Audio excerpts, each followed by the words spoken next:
एक बार की बात है।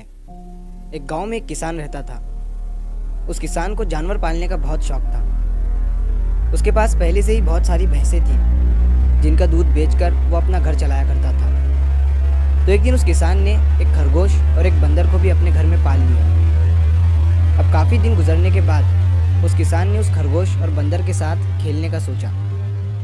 उस किसान ने अपने खेत में बहुत सारे छोटे छोटे गड्ढे कर दिए और फिर उन गड्ढों पर मिट्टी डालकर उन गड्ढों को बंद कर दिया और किसी एक गड्ढे में उस किसान ने एक गाजर को छुपा दिया। अब उस किसान ने खरगोश और बंदर को उस गाजर को ढूंढने के लिए कहा। खरगोश बहुत ही कॉन्फिडेंट था और उसे अपने आप पर बहुत विश्वास था। उसने एक एक गड्ढे को खोदना शुरू किया और गाजर ढूंढने लगा। लेकिन बंदर जो था वो बहुत ही नेगेटिव और आलसी था। उसने सोचा कि खेत में इतने सारे गड्ढे हैं और वो गाजर किसी एक गड्ढे में है, इतना कौन ढूंढेगा। वो बंदर ये सोचकर एक गड्ढे के ऊपर जाकर सो गया। अब उधर खरगोश अपनी पूरी मेहनत से गाजर ढूंढ रहा था। एक एक करके खरगोश ने सारे गड्ढे देख लिए, लेकिन उसे किसी भी गड्ढे में गाजर नहीं मिली। सिर्फ एक गड्ढा बाकी रह गया था, जिसके ऊपर बंदर सो रहा था।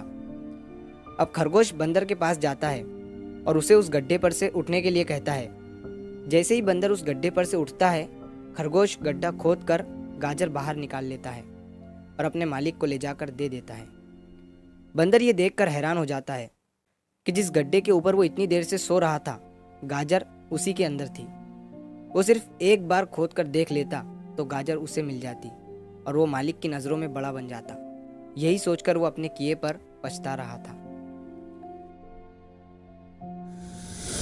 दोस्तों, इस कहानी से हमें 3 बहुत बड़ी सीखें मिलती है। पहली ये है कि हमें कभी भी अपने काम के प्रति नेगेटिव नहीं सोचना चाहिए।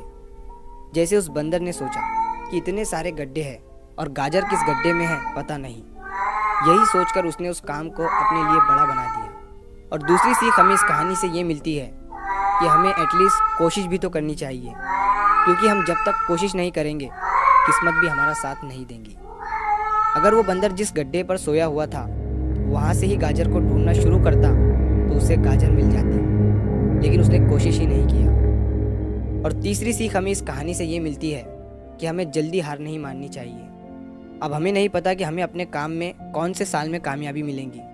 वो 2025 हो सकता है, 2030 हो सकता है या 2032 भी हो सकता है, लेकिन हमें कामयाबी तभी मिलेंगी जब हम पॉजिटिव सोच के साथ कोशिश करते रहेंगे और हार नहीं मानेंगे।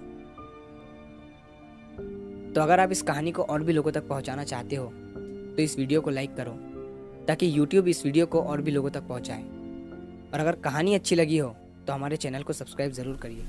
मिलता हूँ मैं अगली बार इसी तरह की कहानी के साथ। तो सब्र करो, शुक्र करो और ज़िंदगी में आगे